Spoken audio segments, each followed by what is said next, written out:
Je vous invite à lire, donc ouvrir vos Bibles dans Luc 2.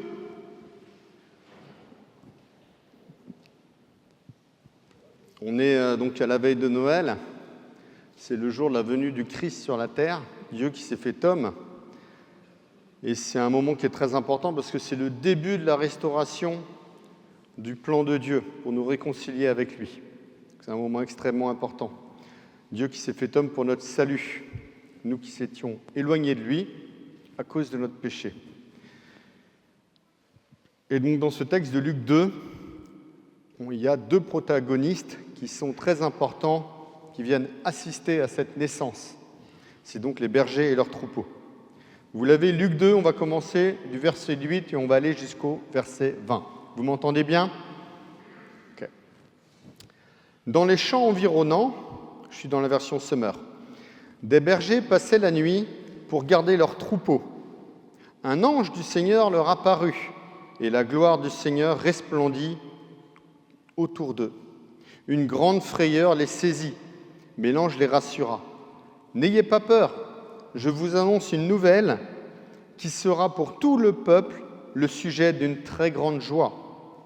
Un sauveur vous est né aujourd'hui dans la ville de David. C'est lui le Messie, le Seigneur. Et voici à quoi vous le reconnaîtrez. Vous trouverez un nouveau-né dans ses langes et couché dans une mangeoire. Et tout à coup apparut aux côtés de l'ange une multitude d'anges de l'armée céleste qui chantaient les louanges de Dieu. Gloire à Dieu au plus haut des cieux et paix sur la terre aux hommes qu'il aime. Quand les anges les eurent quittés pour retourner au ciel, les bergers se dirent l'un à l'autre : « Allons donc jusqu'à Bethléem pour voir ce qui est arrivé, ce que le Seigneur nous a fait connaître. » Ils se dépêchèrent donc d'y aller et trouvèrent Marie et Joseph avec le nouveau-né couché dans une mangeoire. Quand ils le virent, ils racontèrent ce qui leur avait été dit au sujet de cet enfant. Tous ceux qui entendirent le récit des bergers en furent très étonnés. Marie, elle, conservait le souvenir de toutes ces paroles et y repensait souvent. Les bergers s'en retournèrent, louant et glorifiant Dieu au sujet de tout ce qu'ils avaient vu et entendu. C'était bien ce que l'ange leur avait annoncé. Amen. Donc ce texte nous montre que les tout premiers à avoir vu le divin enfant, ce sont les bergers. Évidemment, Marie et Joseph, mais c'est les bergers, les premiers, qui ont vu le Christ, Dieu qui s'est fait homme. Les bergers et leurs moutons. C'est étonnant. En fait, si je reformule, ça veut dire que les tout premiers qui ont vu le Messie, le divin enfant, ce sont des personnes qui sont parmi les plus précaires, en marge de la société, et sans doute les plus pauvres qu'il puisse y avoir à cette époque. Ce sont les premiers à avoir accueilli le Dieu Tout-Puissant, Créateur du ciel et de la terre. D'habitude, dans notre société, on peut l'entendre aux infos, ce n'est pas les pauvres qui accueillent les puissants. Au passage, les puissants, on ne les loge pas non plus dans des étables. Ce sont les rois ou les présidents qui reçoivent les puissants, avec tous les égards qui sont dus. Ça fait partie des relations diplomatiques et internationales. Quand Charles III est venu en France, personne ne m'a appelé. C'est notre président qui l'a accueilli. Et il l'a accueilli en grande pompe, avec les repas, avec des invités de prestige, etc., etc. Là, Jésus est né, et c'est des bergers qui l'accueillent. Alors, qu'est-ce qu'on peut retirer de cette anomalie ? On va parler des bergers. On va décrire les bergers. Du temps d'Israël, il y avait plein de bergers, en très grand nombre. Pourquoi ? Parce que les moutons, les brebis, les chèvres, c'était un élément de base en Israël. Ça apportait la viande, ça apportait la laine, ça apportait les peaux des chèvres, ça permettait de faire des tentes, des outres d'eau. Ça permettait aussi pour les sacrifices. Et donc les bergers, du coup, ils s'occupaient de ces troupeaux. Ils les nourrissaient, il les protégeait. D'ailleurs, petite info en plus pour briller en société, du temps d'Israël, les bergers, ils avaient les moutons et les chèvres en même temps. C'était toujours un troupeau composé de moutons et de chèvres. Il n'y avait pas les uns d'un côté, les uns de l'autre. Et alors, ce qui était amusant, c'est que les chèvres, il fallait qu'ils les poussent, et les moutons, il fallait qu'ils les guident.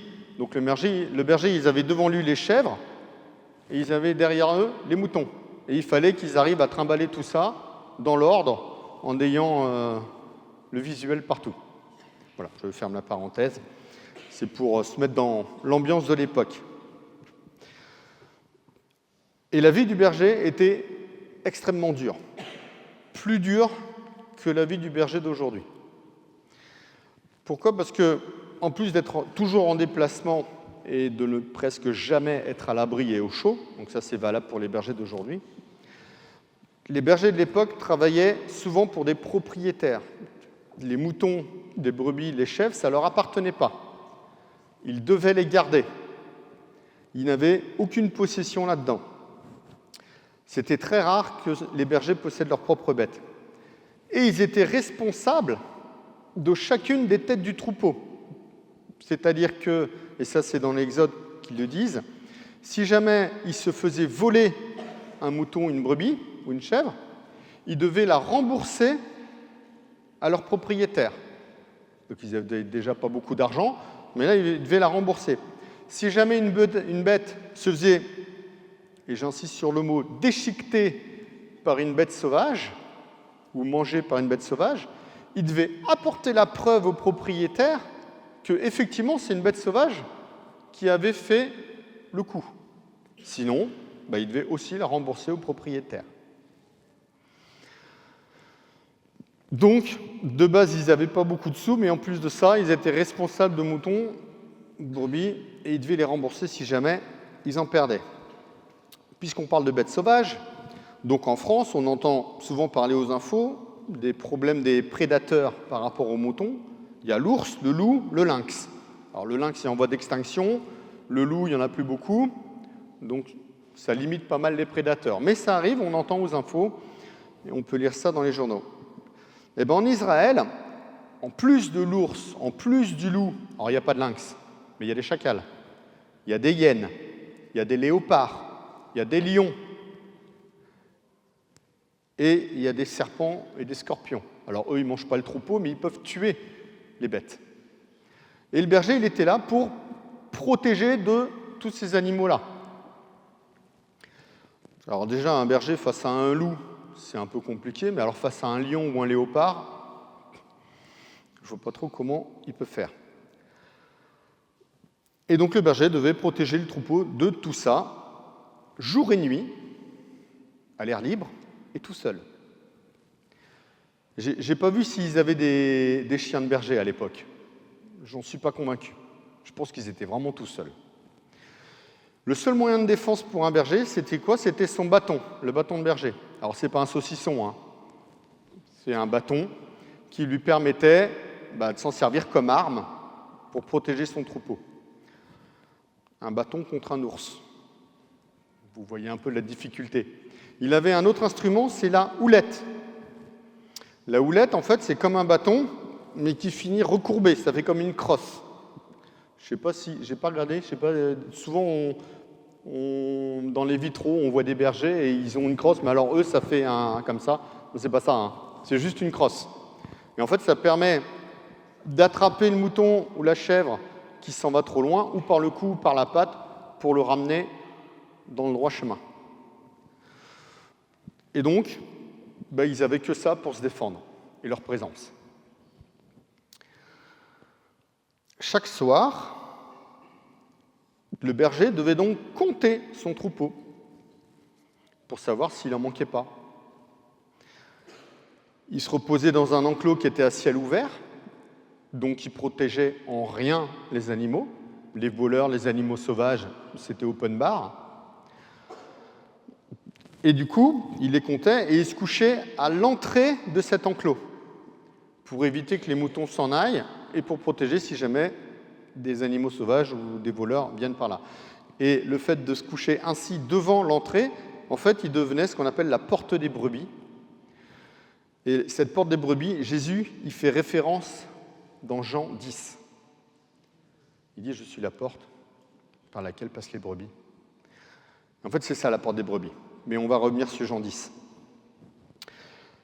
Enfin, pour finir, donc protéger, nourrir, guider les animaux, protéger des bêtes sauvages, ok. Et dernière info qui rend le travail des bergers compliqué, c'est que de par la nature de leur travail, les bergers étaient en marge de la société d'Israël. Est-ce qu'on a des bergers parmi nous dans l'Église ? Ben non, ils sont en train de garder leurs moutons. Le problème, c'est que c'était le cas tout le temps. Un mouton, ça vit, donc ça se garde tout le temps. Donc en fait, les bergers ne pouvaient pas participer aux fêtes et traditions d'Israël. Et donc ils étaient, de par ce fait, en marge de la société. Pire, ils étaient jugés comme impurs, puisqu'ils ne participaient pas aux fêtes, donc ils ne pouvaient pas se sanctifier ou être restaurés par le sacrifice d'un agneau, par un lévite qui prie pour eux. Donc en fait, ils étaient impurs. Et la conséquence de tout ça, c'est qu'ils étaient en bas de l'échelle sociale d'Israël. En dessous, c'était les porteurs de handicap. Il n'y avait pas plus bas que berger au niveau social. Si vous avez lu, quand Samuel, dans 1 Samuel, Samuel il va chercher un successeur au roi Saül. Il va voir, c'est Élie, je crois, et il dit « Où sont tes fils? Montre-les-moi, et parmi eux, il y a un successeur. » Eh bien, le père de David, il oublie qu'il avait David en fils. Il y a tous les fils qui passent les uns après les autres, et Samuel, il dit « T'as pas d'autres fils ?» Il dit « Non. »« Ah si, j'en ai un, il est en train de garder mon troupeau là-bas. » Même le père, il oublie son fils qui est berger. Voilà, donc pour résumer, les bergers, c'est des personnes qui étaient pauvres, qui vivaient en marge de la société, qui mettaient en jeu leur vie, pour protéger des moutons, des brebis qui ne leur appartenaient même pas. Limite, la vie d'un mouton était plus importante que la leur. Ça, c'est la vie du berger, à l'époque. Alors, ça s'est un peu amélioré avec le temps, mais c'est quand même une vie compliquée. Maintenant, devenir berger. Je ne vais pas parler des études qu'il faut faire pour être berger. Mais pour être berger, du coup, tout ce qu'on a vu, en fait, ça forge le caractère. Et on a quelques bergers qui sont célèbres dans la Bible. Alors, on peut citer Abel, qui était le premier d'entre eux. On a les patriarches, Abraham, Isaac et Jacob, qui étaient des bergers, en fait, qui vivaient sous tente, des nomades, qui allaient de lieu en lieu avec leurs moutons et qui avaient comme seule possession leur troupeau. On a Moïse et David, on en a parlé, donc, qui ont eu leur vocation quand ils étaient bergers. Et on a le prophète Amos, qui était berger aussi. Voilà, ça c'est des petits bergers célèbres dans la Bible.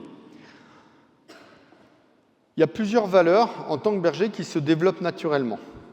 La première, c'est qu'il protège son troupeau et il donne sa vie pour lui.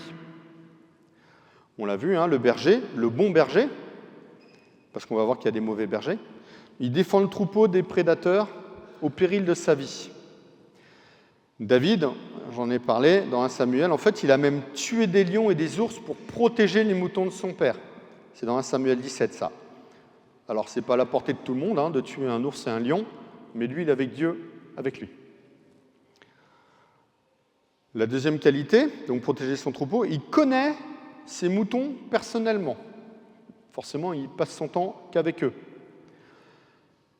Mais c'est très important. Dans Jean 10, du verset 1 à 6, Jésus il explique que les brebis écoutent celui dont elles connaissent la voix. Et elles sont rassurées et le suivent. C'est une grande qualité du berger. C'est qu'il apprend à connaître chacun de ses animaux, de ses brebis, de ses moutons, de ses chèvres, personnellement. Il sait que tel et tel se comporte de telle manière, tel est toujours à la traîne, donc il faut l'amener, elle est toujours à droite, à gauche, donc il faut la remettre sur le droit chemin. Et ça, c'est très important, déjà pour conduire son troupeau. Et du coup, il voit tout de suite au comportement d'une brebis si ça ne va pas. Et il est en mesure d'intervenir rapidement. Une autre qualité, c'est qu'il est humble. Vous allez me dire, il n'a pas le choix, il est en marge de la société, il est pauvre. La Bible, elle nous décrit la manière de vivre de certains bergers. Donc David, on en a parlé, même sa famille a oublié son existence.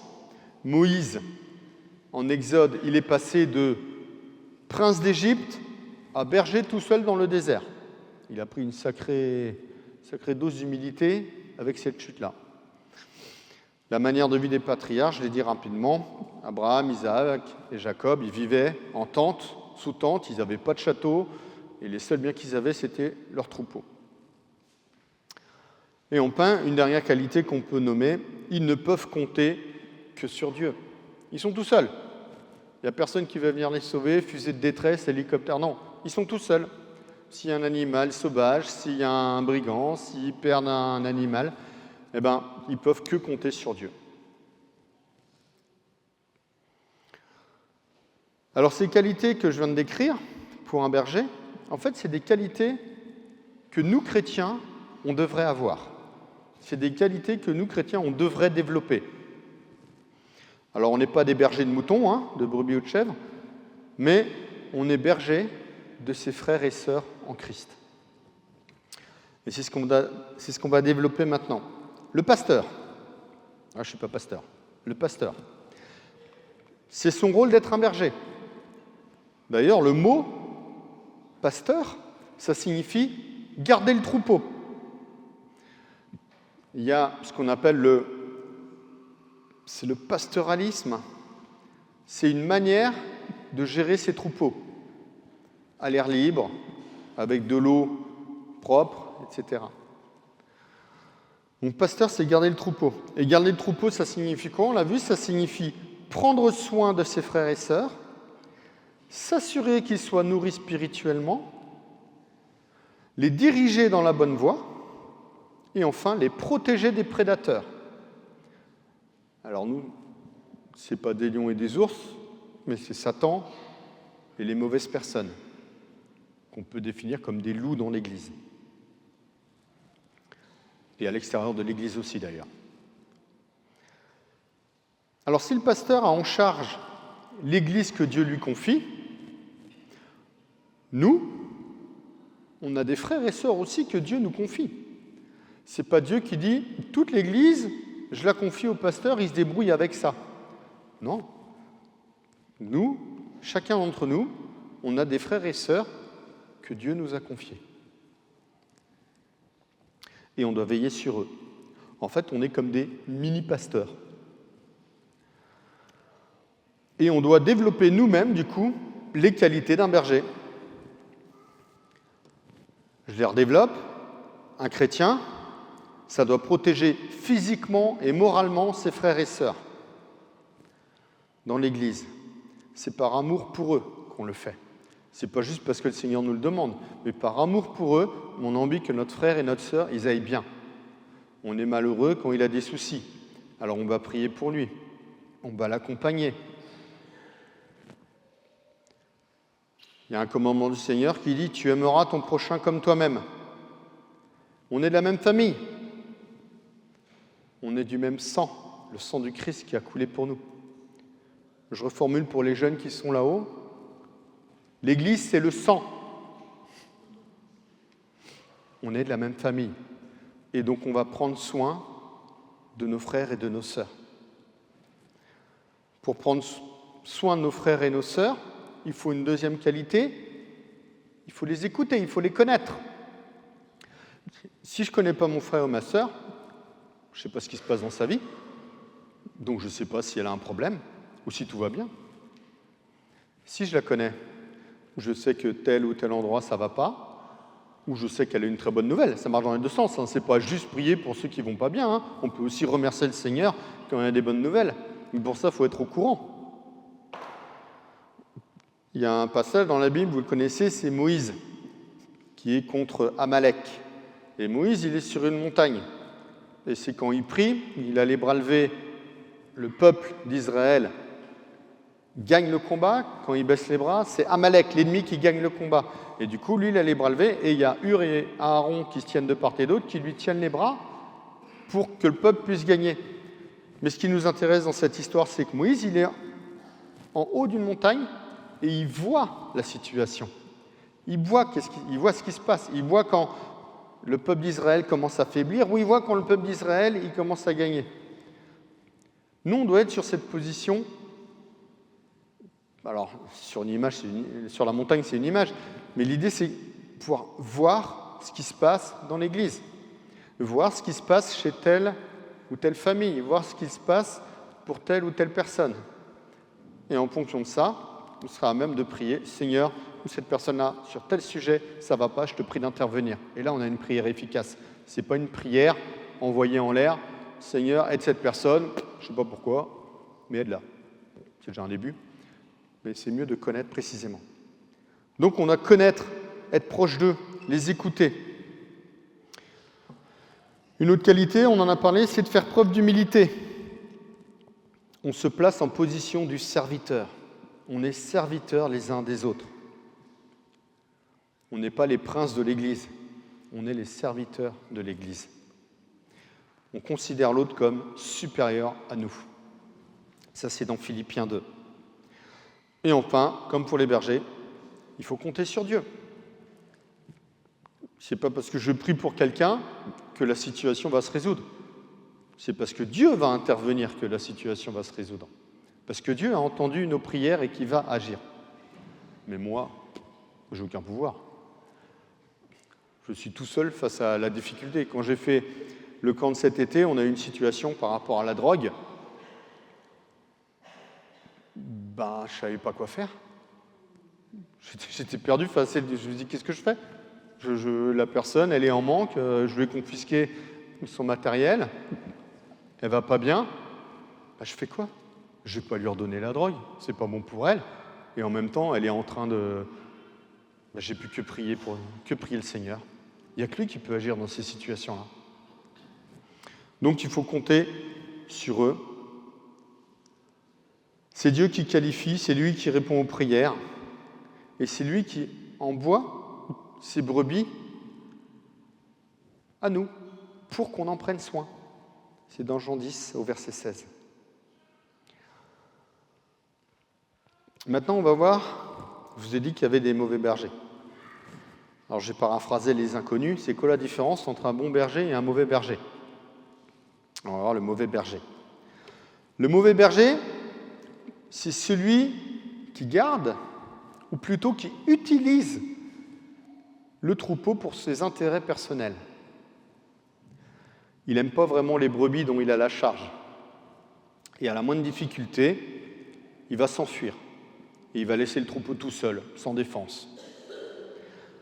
Si on lit dans Jérémie 23, normalement ça va s'afficher. Jérémie 23, on va lire le verset 1 et 2. Malheur à ces bergers qui perdent et dispersent les brebis de mon pâturage. L'Éternel le déclare. C'est pourquoi voici ce que dit l'Éternel, le Dieu d'Israël, au sujet des bergers qui dirigent son peuple. Vous avez dispersé mon troupeau de brebis, vous les avez chassées, vous n'avez pas veillé sur elles, eh bien moi je vous punirai à cause de vos agissements mauvais. L'Éternel le déclare. On est des bergers, chacun d'entre nous. À partir du moment où on a accepté le Seigneur dans nos vies, on a décidé de suivre le Christ, on a une mission en tant que berger. Et comme on est des bergers, le Seigneur, il va nous envoyer des brebis. Et c'est notre mission de nous occuper d'elles. Et si on le fait mal, si on s'en fiche, si on prend la chose à la légère, si on s'en sert pour nous valoriser, eh bien le Seigneur, il va nous punir à cause de nos agissements, c'est dur à dire. On a une responsabilité. Attention au mauvais berger. Maintenant, on va voir le bon berger. Le bon berger, c'est celui qui connaît ses brebis, qui veille sur elles, qu'il les appelle par leur prénom. On va lire la suite dans Jérémie 23, on va lire le chapitre 3 et 4. « Moi, je rassemblerai ce qui reste de mes brebis dispersées. » Parce que le mauvais berger, il a dispersé les brebis. Et bien, le bon berger, il va revenir et il va récupérer toutes les brebis. Mes brebis dispersées dans tout le pays où je les ai chassées. Je les ramènerai dans leurs propres prairies, où elles se reproduiront et se multiplieront. J'établirai sur elles des bergers de mon choix qui les dirigeront. Elles ne connaîtront plus ni la crainte, ni terreur, et plus aucune d'elles ne manquera jamais, l'Éternel le déclare. Et plaise à Dieu que les bergers de son choix qu'il choisit, les bergers de son choix, tout court, ce soit nous. Que nous soyons des bons bergers et non pas des mauvais bergers. Ézéchiel 34, vous avez à peu près la même pensée. Jésus, c'est le bon berger. Il est notre modèle parfait. Si on ne sait pas comment faire, vous prenez la Bible et vous regardez comment Jésus a fait. Et on fait pareil. En tout cas, on essaie de s'en rapprocher. Parce que ça va être compliqué de faire exactement comme lui. Il est tellement parfait. Mais c'est le modèle qu'il faut suivre. Jésus, c'est le chef des bergers. Dans 1 Pierre 5, au verset 4, c'est écrit « Alors, quand le chef des bergers paraîtra, donc Jésus, vous recevrez la couronne de gloire qui ne perdra jamais sa beauté. » Et on a souvent, depuis le début du message, parlé de Jean 10. Et je vous invite à le lire tranquillement chez vous. On va pas tout lire. Je vais juste lire 2 passages dans Jean 10 qui décrivent ce qu'est un bon berger. Au verset 11, il dit « Je suis le bon berger. Le bon berger donne sa vie pour ses brebis. » Et au verset 14 à 16, « Moi, je suis le bon berger. Je connais mes brebis et mes brebis me connaissent, tout comme le Père me connaît et que je connais le Père.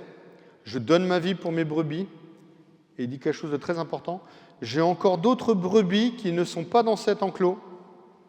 Celles-là aussi, il faut que je les amène. » Il y a d'autres brebis qui sont dehors, qui sont à la merci des prédateurs, qui ne sont pas nourris, qui sont perdus. Et qu'est-ce que veut faire notre Seigneur? C'est les amener ici, à nous, pour que nous, en tant que bergers, bons bergers, on s'en occupe. La notion de berger, c'est une notion centrale dans la Bible. C'est une mission que le Seigneur nous a confiée. Et c'est la mission que le Seigneur a, lui, accomplie à très grande échelle pour chacun d'entre nous. Il a été notre berger. Et ça commence par la venue du Christ en cette période de Noël en tant que petit enfant. On aurait pu lire le psaume 23 aussi, qui nous montre ce qu'est un bon berger. Celui qui fait reposer les brebis dans le vert pâturage et auprès de qui on peut se resserrer quand vient la vallée de l'ombre de la mort, la vallée de l'ombre de la mort, parce qu'on a confiance en lui. On est dans un endroit qui est compliqué, qui est sombre, qui est oppressant. On peut se réfugier auprès de lui. On a confiance en lui. On le connaît. Et on sait qu'il va nous protéger. Il est là pour nous rassurer, nous protéger et nous guider vers la demeure éternelle. On va lire quand même le psaume 23. Ça serait dommage de passer à côté. Psaume 23, psaume de David. « L'Éternel est mon berger, je ne manquerai de rien. Grâce à lui, je me repose dans des prairies verdoyantes. Et c'est lui qui me conduit au bord des eaux calmes. Il me rend des forces neuves. Et pour l'honneur de son nom, il me mène pas à pas sur le droit chemin. Si je devais traverser la vallée où règnent les ténèbres de la mort, je ne craindrai aucun mal, car tu es auprès de moi. Ta houlette me conduit et ton bâton me protège. Pour moi, tu dresses une table aux yeux de mes ennemis. Tu oins de parfum ma tête. Tu fais déborder ma coupe. Oui, toute ma vie, ta bonté et ton amour m'accompagneront, et je pourrai retourner au temple de l'Éternel tant que je vivrai. Amen. On a beaucoup parlé du berger, on a beaucoup parlé du bon berger. Maintenant, on va parler des brebis. Une brebis, c'est fragile. C'est très fragile, une brebis.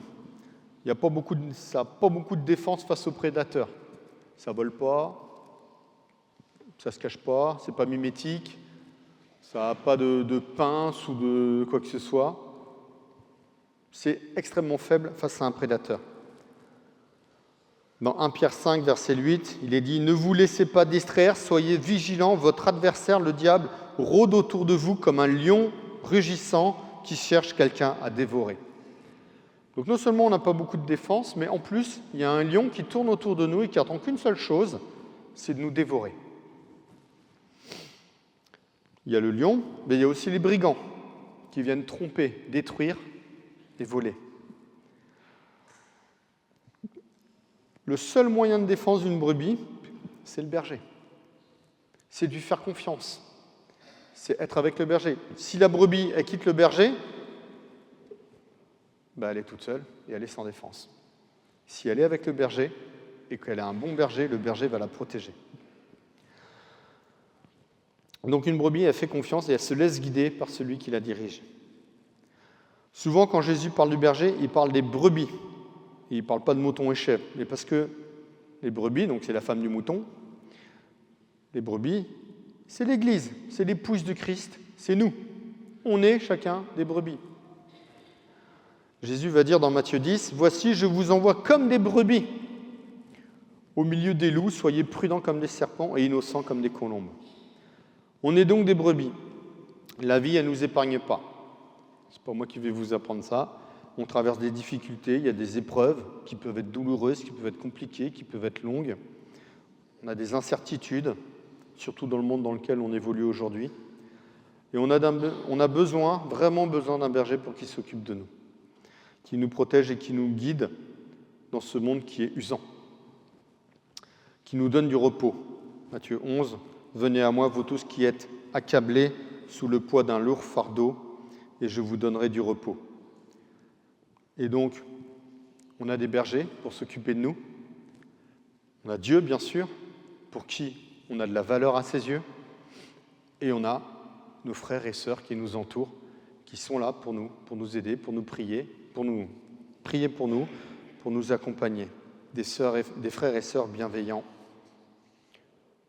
sur notre vie. Je conclus. Une église, comme la nôtre, mais toutes les églises, c'est constitué de bergers et de troupeaux. Et on est les brebis qui formons l'église. Mais on est aussi les bergers qui s'occupons de l'église. Je m'explique. Tantôt, on a besoin de consolation et de restauration. On a besoin qu'on nous enseigne et qu'on nous encourage. On est des brebis. Mais tantôt, on est ceux qui enseignons et encourageons aussi ceux qui ont besoin de restauration et de consolation. Et là, on est les bergers. On est à la fois des brebis et à la fois des bergers. Amen. Et donc, je reviens sur Noël et la naissance du Christ. C'est une période, si vous avez Netflix ou d'autres chaînes en streaming, il y a beaucoup de films sur Noël. Et avec ce thème, la magie de Noël. En fait, ce n'est pas un bon terme, la magie de Noël. Avant, c'était le miracle de Noël. Et ils ont transformé ça, malheureusement, en magie de Noël. Et souvent, on trouve l'amour. Mais nous, à Noël, c'est le miracle de Noël.